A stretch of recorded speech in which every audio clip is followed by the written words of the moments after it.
Hello everyone, welcome back to our YouTube channel youth academy. तो आज हम continue करेंगे अपना इंटरनल सिक्योरिटी का लेक्चर, जिसमें हम देखेंगे एक्सट्रीमिज्म को। इससे पहले हमने देखा था व्हाट इज डेवलपमेंट। डेवलपमेंट के बारे में समझा था कि डेवलपमेंट किसे कहते हैं, फॉल्ट डेवलपमेंट या एक्सक्लूसिव डेवलपमेंट किसे कहते हैं। आई होप वो लेक्चर आपने देखा हो। तो उसके बाद ही हम ये एक्सट्रीमिज्म पर आ रहे हैं, और ये दोनों कैसे इंटर लिंक्ड हैं इसके नेक्स्ट टॉपिक में देखेंगे कि लैक ऑफ डेवलपमेंट के कारण एक्सट्रीमिज्म होता है, या जो एक्सट्रीमिज्म जिस क्षेत्र में हो उसके कारण लैक ऑफ डेवलपमेंट होती है, विकास में कमी देखी जाती है। तो ये इंटरलिंक्ड है। तो इसका मैं जो एक्सट्रीमिज्म है इसके मायने जानेंगे। तो इसमें क्या है एक्सट्रीमिज्म, या फिर एक्सट्रीमिज्म किसे कहते हैं कि एकदम एक्सट्रीम स्टेप लेना। ये बैलेंस की स्थिति इसमें देखी नहीं जाती है। जैसे कि ये हमने लाइन ड्रॉ कर दी, तो ये इस साइड हो जाएगा लेफ्ट, इस साइड राइट। तो जो एक्सट्रीमिज्म है वो कभी भी बीच में बैलेंस की स्थिति में नहीं दिखा जाएगा। बैलेंस हुआ तो फिर एक्सट्रीमिस्ट क्यों कहलाएगा।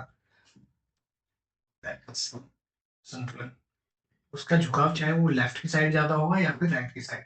तो जो झुकाव होता है वो एकदम एक्सट्रीम, एकदम अंतिम फ्लोर की ओर होता है। इसी के कारण इसको एक्सट्रीमिस्ट या एक्सट्रीमिज्म का नाम दिया गया। और ये चाहे वो विचारों के रूप में हो या फिर अपने एक्शन के रूप में या कार्यों के रूप में। तो अब देखते हैं extremism. Extremism it means adoption of extreme ideas. Extreme ideas, विचार का जो एडॉप्शन है या फिर एक्शन के कार्यों में जो एक्शन है एकदम एक्सट्रीम, जो अंतिम रूप होता है जो किसी भी सोच का, वो उसमें देखा जाता है। जैसे मेन स्ट्रीम लोग, अगर उन्हें कोई काम करना हो तो वो पूरे सिस्टम के लॉ एंड ऑर्डर फॉलो करके करेंगे। चाहे वो एग्जाम देना हो, चाहे जैसे यूपीएससी का एग्जाम होता है, तो उसमें बच्चे क्या करते हैं, पहले फॉर्म भरेंगे, फिर प्री देंगे, मेंस देंगे, उसके बाद इंटरव्यू, जो 2-3 हजार बच्चों के बीच में होता है। तो ये तो क्या हो गया मेन स्ट्रीम का आइडिया जो हम लोग सोचते हैं। लेकिन वही एक्सट्रीमिस्ट क्या सोचेगा कि हम इतना सब कुछ क्यों करें, हम जितना कंपटीशन है हमारा उसको खत्म कर देते हैं, और जो लास्ट के 1-2 हजार बच्चे होंगे उनमें हम अपने आप को उसमें शामिल करेंगे। तो आई होप समझ में आया हो। तो जो लॉ एंड ऑर्डर को फॉलो ना करना, मेन स्ट्रीम क्या करता है, लॉ एंड ऑर्डर को फॉलो करके चलता है, जबकि एक्सट्रीमिस्ट ऐसा नहीं सोचते। जैसे मोबाइल लिंचिंग हो गया, कोई भी फैसला है उसी समय करना, ये सब एक्सट्रीमिस्ट विचारधारा के रूप है। आई होप समझ में आया यहाँ तक। इंसर्जेंसी इन नॉर्थ ईस्ट, नॉर्थ ईस्ट में जो इंसर्जेंसी विद्रोह देखा जाता है, ये सब भी इसके फॉर्म है। और जो मेन स्ट्रीम के लोग क्या सोचते हैं, रिस्पेक्ट करते हैं अपने एल्डर को, जबकि एक्सट्रीमिस्ट ऐसा नहीं करते। ये सब एग्जाम्पल है। अब देखते हैं mainstream view is law and order as means of justice.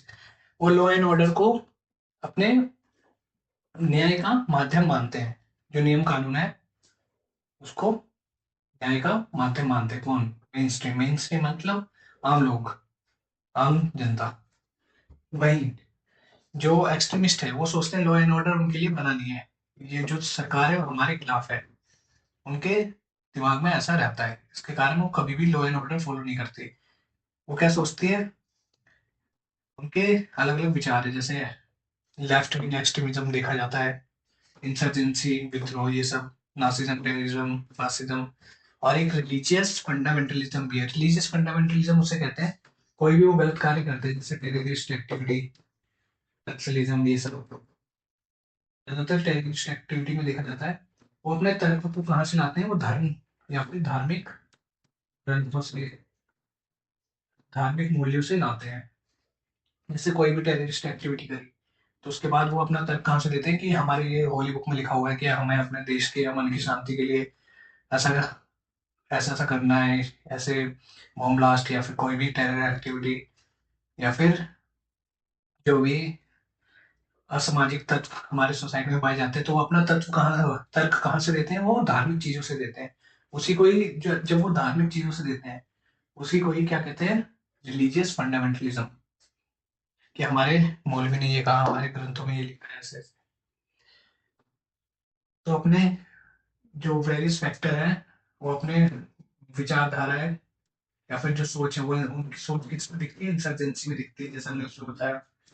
Terrorism में दिखती है, नाजिज्म में दिखती है, जो नाजिज्म की विचारधारा है, फासिज्म, नक्सलिज्म, इन सब में, और रिलीजियस फंडामेंटलिज्म में उनकी विचारधारा को देखा जा सकता है। अब देखते हैं एक्सट्रीमिज्म एसेंशियल और पॉलिटिकल फॉर्म है, एक पॉलिटिकल फॉर्म है which determine the activity that are not in accordance with norms। जो एक्सट्रीमिज्म है वो कैसे फॉर्म है? एक महत्वपूर्ण पॉलिटिकल फॉर्म है, जो क्या है, जो स्टेट के द्वारा जो नियम कानून बनाए गए हैं वो उसका क्या है, उसके विरोध में है। और एक्सट्रीमिस्ट या एक्सट्रीमिज्म, वो इसको फॉलो नहीं करते हैं। आर फुल्ली इंटॉलरेंट, इंटॉलरेंट है, उसको फॉलो नहीं करते हैं। Towards each other, reject democracy as means of governor, वो डेमोक्रेसी में बिलीव नहीं करते। कौन है एक्सट्रीमिस्ट? वो सोचते हैं जो गवर्नमेंट है उनके अगेंस्ट में है हमेशा।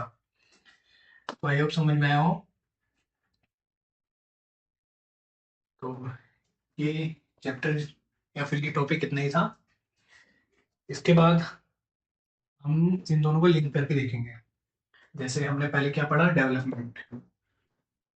उसके बाद आज हमने देख लिया एक्सट्रीमिज्म किसे कहते हैं, कि जो एकदम एक्सट्रीम व्यू है उसको अपनाना, चाहे वो आइडियाज फॉर्म में हो या फिर उनके एक्शन कार्य के फॉर्म में। और वो किस कारण से होता है वो हम नेक्स्ट चैप्टर में देखेंगे।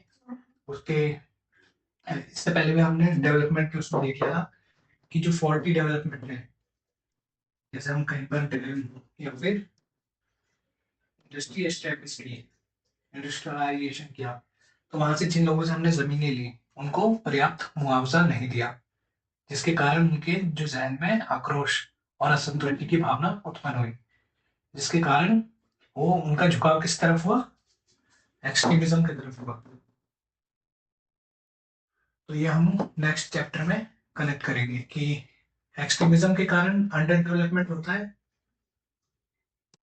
या फिर अंडर डेवलपमेंट के कारण एक्सट्रीमिज्म होता है। तो आई होप समझ में आया हो। तो ये टॉपिक पढ़ के आना, पिछला भी और ये वाला भी। उसके बाद हम दोनों को इंटरलिंक करके देखेंगे, लिंकेजेस। जो हमारा जीएस थ्री का जो सिलेबस है उसमें भी इसको एकदम गहराई से दिया हुआ है। तो आई होप समझ में आया आज का लेक्चर। कोई भी क्वेरी हो तो कमेंट सेक्शन में लिख सकते हैं।